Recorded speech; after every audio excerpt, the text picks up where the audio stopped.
కోయ ద్వారా లేకపోతే జాతకం చెప్పిన వ్యక్తి యొక్క శరీర పార్ట్స్ ని దేహాన్ని అంతా కాల్చేసి ఎముకల్ని మాత్రమే అక్కడ మిగిల్చి అక్కడ శరీర అవయవాలని కనబడకుండా పిప్పు చేసి ఒక దగ్గర ఒక న్యూస్ విన్న తర్వాత ప్రజల్లో ఆ న్యూస్ కు సంబంధించి భయం కలగట్లేదు.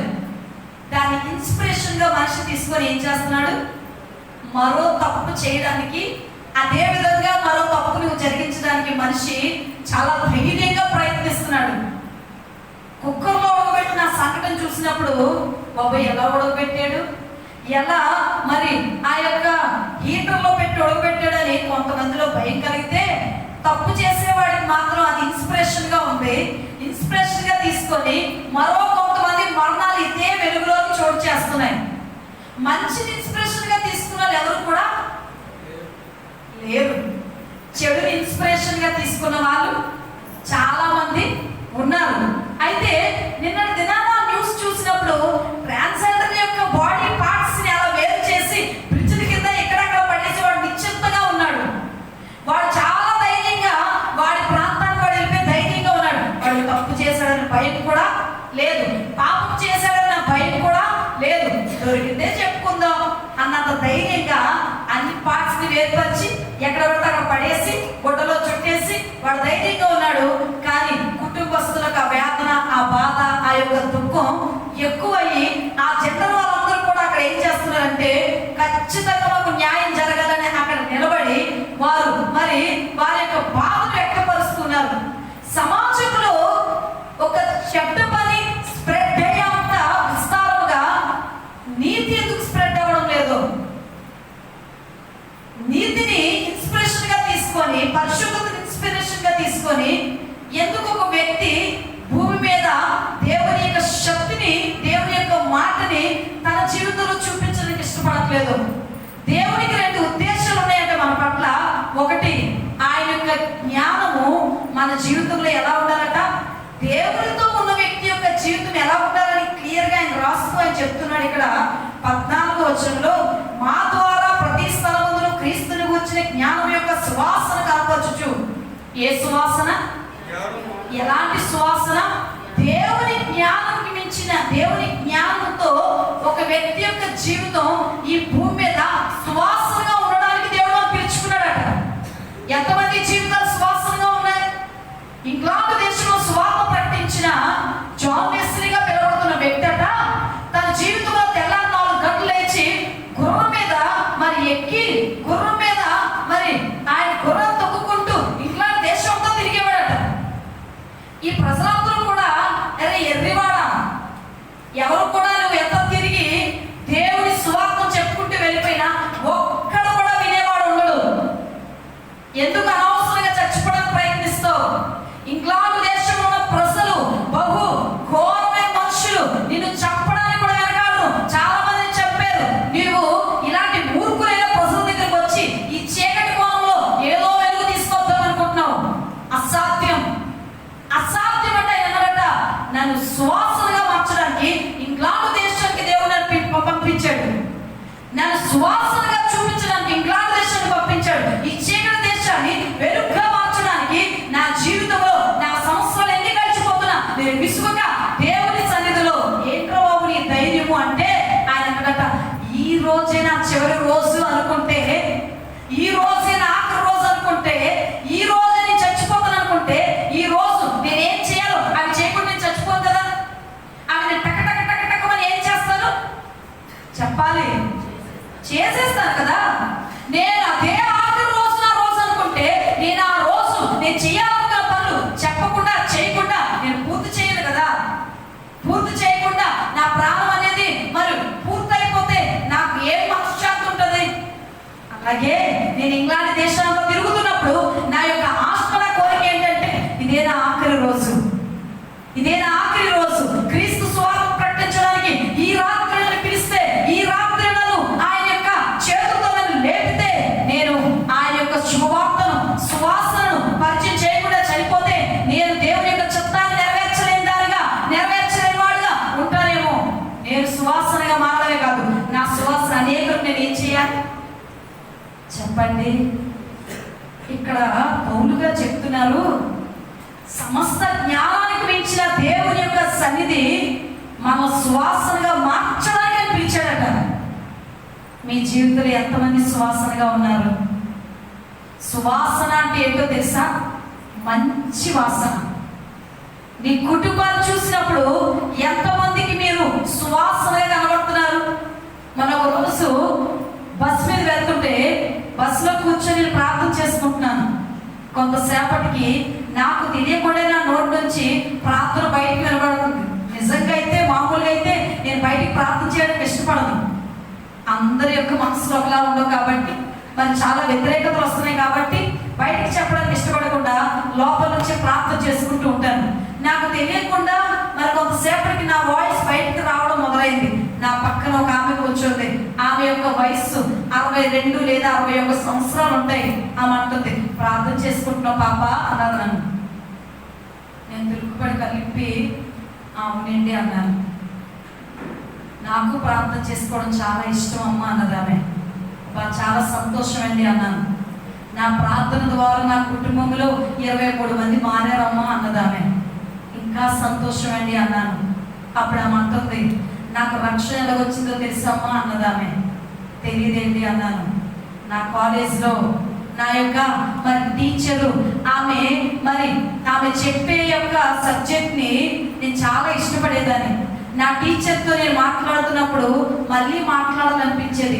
నా టీచర్లో కోపం ఉండేది కాదు, నా టీచర్లో చిరాకు ఉండేది కాదు, నా టీచర్లో దుర్భాష ఉండేది కాదు, నా టీచర్లో ప్రేమ ఎక్కువగా కనబడేది, నా టీచర్లో హెల్పింగ్ నేచర్ కనబడేది. నా టీచర్ని మరి చూస్తే మళ్ళీ చూడాలనిపించేట్టుగా ఉండేది. మా కాలేజ్ మొత్తానికి ఆ టీచర్ని ఇష్టపడలేని వారు ఎవరూ లేరు. ఒకరోజు మా టీచర్ దగ్గర నేను వెళ్ళి చెప్పాను, టీచర్ మీరంటే నాకు చాలా ఇష్టం, మీరు సబ్జెక్ట్ చెప్తుంటే అసలు నా కళ్ళు తెప్పాలని అనిపించదు, అంత ఇష్టం టీచర్ అని చెప్తే ఆమెన్నదట, మునుపు నేను ఇంత ప్రేమ కలిగిందని కాదు, ఇంత మరి అభిమానంగా మాట్లాడే తత్వం కాదు, నా కుటుంబస్తులమైన మేమందరం కోపోద్వేగంలో బతికే వాళ్ళం. క్రీస్తు ప్రేమ కోపానాలను తీసేసింది. క్రీస్తు ప్రేమ ప్రేమించడం మొదలు పెట్టింది. క్రీస్తు ప్రేమ మరి గౌరవించడం నేర్పించింది.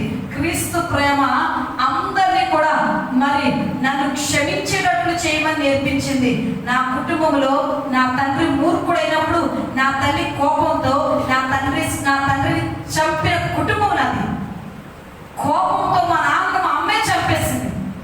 మా ఇల్లు అంత భయంకరమైన కుటుంబంలో నేను ఒకరోజు ఏసే చేతిలో పట్టబడేక ఏసే నాకు నేర్పించాడు, నీలో కోపం ఉండకూడదు, నీలో స్వార్థం ఉండకూడదు, నీలో ద్వేషం ఉండకూడదు, నీలో ఏముండకూడదు, ఇతరుల దుర్భాషతో మాట్లాడే క్రియలు ఉండకూడదు. నీవే నాకు స్వార్థ పత్రికగా సువాసనగా ఉండాలి, నీ బ్రతికే సువాసనగా ఉండాలని దేవుడు ఎప్పుడైతే నాతో మాట్లాడడం మొదలు పెట్టాడో నా కుటుంబంలో నేను మారాను. అప్పటి నుంచి కూడా దేవుడు నన్ను హెచ్చించడం మొదలు పెట్టాడు. నా బుద్ధిని మార్చుకోలేక, నా ప్రవర్తన మార్చుకోలేక, నా అలవాట్లు మార్చుకోలేక, నా స్వభావం మార్చుకోలేక, నేను అనేదాన్ని చంపేసుకొని యేసుని ధరించుకోలేక నేను మారానని చెప్పి ఆ టీచరు స్టూడెంట్తో చెప్పిందంట. అప్పటికి ఆమెకు మరి 23 సంవత్సరాలు. నా పక్కనున్న 61 సంవత్సరాలు ఆవిడికి. 23 సంవత్సరాలు ఆవిడ బ్రాహ్మణ. ఆవిడ అప్పట్లో ఒక బ్రాహ్మణ ఆమె ఒక టీచర్ని ఇన్స్పిరేషన్గా తీసుకొని, టీచర్ సువార్తని ప్రకటించలేదట, తన జీవితమే సువార్త పత్రికగా చూపించిందట. తన లైఫ్నే, తన యొక్క మరి మాట తీరుని, తన క్యారెక్టర్ని, తన బిహేవియర్ని సువార్తగా చూపించిందట. ఈరోజు మనకు సువార్త ప్రకటించే అవకాశం లేదు, కానీ జీవితాన్ని సువాసనగా మార్చడానికి చూపించడానికి మాత్రం దేవుడు మనం ప్రిపేర్ చేశాడు. ఎప్పుడైనా నీ కుటుంబాన్ని చూసినప్పుడు ఆ టీచర్ లాగా మరి 10 మంది నీ కోసం చెప్పుకుంటారా? ఇది దేవుని బిడ్డలండి, వాళ్ళ కుటుంబం దేవుని బిడ్డలండి, వారు నిజంగా యేసునే సువాసనగా చూపిస్తారండి. వారి జీవితంలో జయోత్సాహం అంటే ప్రతి పరిస్థితుల్లో వారి జీవితంలో జయమే, ఆ యొక్క ఉత్సాహం వారి జీవితంలో కనబడుతుందండి. దేవుడు జ్ఞానం చేత అన్నింటిలో వారికి జయాన్ని ఇచ్చాడండి.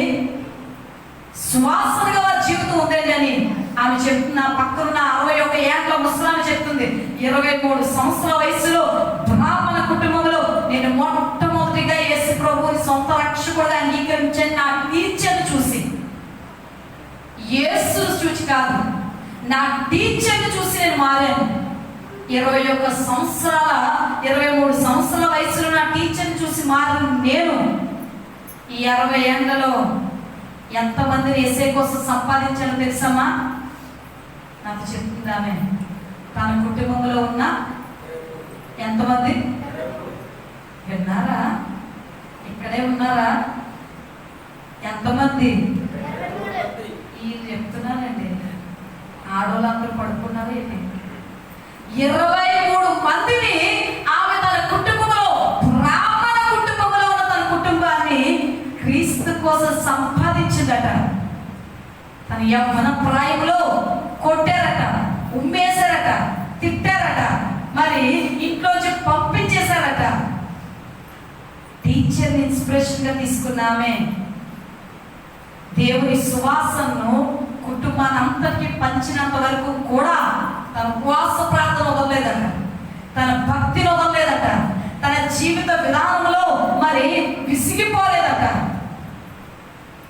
ఒక లెక్చరర్ యొక్క జీవితాన్ని చూసి మార్చబడిన ఆమె భయంకరమైన బ్రాహ్మణ కుటుంబంలో అంతమందిని సంపాదించి క్రీస్తుకు ప్రియమైన దానిగా నేను మారిపోయినమ్మా. ఈరోజు నా ఇంట్లో నుంచి సేవకులు గుంటూరులో నా ఇద్దరి యొక్క మనవళ్ళు సేవ చేస్తున్నారు.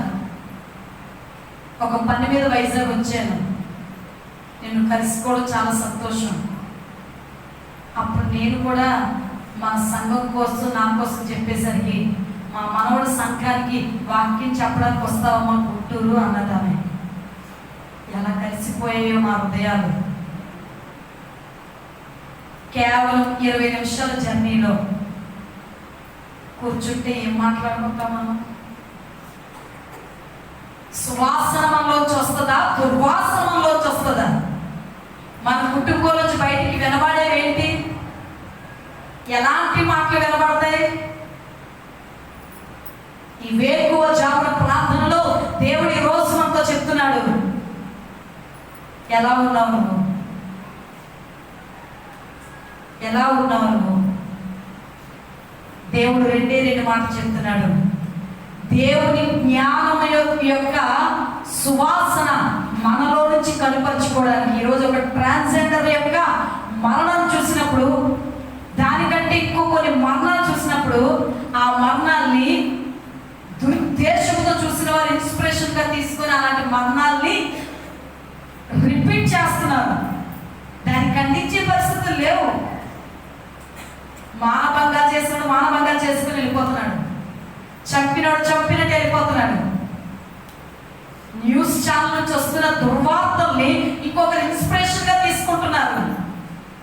చెడుని ఇన్స్పిరేషన్గా తీసుకొని చాలా మరణాలు వినబడుతుంటే మంచి ఇన్స్పిరేషన్గా మనం ఎందుకంటే తీసుకోకూడదు? మనం మారలేనంత వరకు మన కుటుంబం మారదు. మన కుటుంబాలు మారలేనంత వరకు కూడా మనకు అభివృద్ధి రాదు.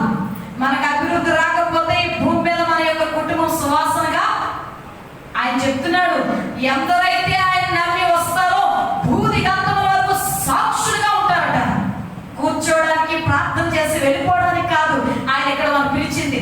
సువాసనగా, పరిమళ సువాసనగా, జయోత్సాహాన్ని నీ ద్వారా ఊరేగించడానికి, సమస్త జ్ఞానానికి మించిన దేవుని సన్నిధి ఆయన మనకు పట్టుకొని ఆయన సన్నిధిలోంచి 2 విషయాల ద్వారా ఆయన పిలుస్తున్నాడు.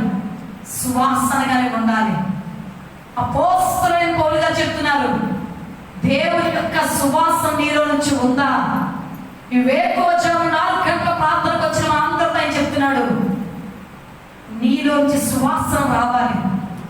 ఒక టీచర్ ఇన్స్పిరేషన్ గా తీసుకున్న ఒక బ్రాహ్మణ 23 సంవత్సరాల ఆమె, ఆ సువాసన నాకు కావాలి, అలాంటి విధానం నేను పొందుకోవాలని యేసుని రుచి చూసిందట. ఆమె రుచిలో ఈ భూమి మీద తన యొక్క కుటుంబంలో ఉన్న 23 మందిని సువాసనగా మార్చి తన యొక్క కుటుంబంలో నుంచి 2 సేవకులను బ్రాహ్మణ కుటుంబంలో సంపాదించింది. వచ్చిందట ఆమె. చెప్తుంటుంటే నాకు రోమాలు నిలబడిపోయాయి. నా సంఘం ఎప్పుడు ఇలా సువాసనగా మారుతుందో, నా సంఘ బిడ్డలు ఎప్పుడు ఇలా సువాసనగా మారడానికి ఇష్టపడతారో అని. ఏది ఇన్స్పిరేషన్గా మనం తీసుకోవాలి? అలా కూతీరే, వాళ్ళు ఇల్లు కట్టుకున్నారు, ఆ పిల్లలకు పెళ్ళిళ్ళు అయిపోయాయి, వాళ్ళ జీవితాలు అద్భుతాలు జరిగిపోయాయి. దేవుణ్ణి నమ్మిన ప్రతి ఒక్క జీవితం అద్భుతకరంగానే ఉంటుందండి. దేవుణ్ణి నమ్మినోడు ఎప్పుడు కూడా పలగానే ఉంటాడండి. ఇది కాదు దేవుడు మన దగ్గర కోరుతుంది. నీ జీవితం ఎంతమందికి సువాసనగా ఉంది? నీ తోటి వారిని, పక్కన ఉన్న వారిని సువాసన చూస్తున్నారా? నీ జీవిత విధానం చూసినప్పుడు ఏం కనబడుతున్నాయి మీ కుటుంబాల్లోంచి బయటికి? ఈరోజు క్రీస్తులో మన జీవితం సువాసనగా మారాలి. మోకరిద్దాం ఒక 5 నిమిషాలు, దయచేసి మోకరిద్దామండి. ఒక 5 నిమిషాలు.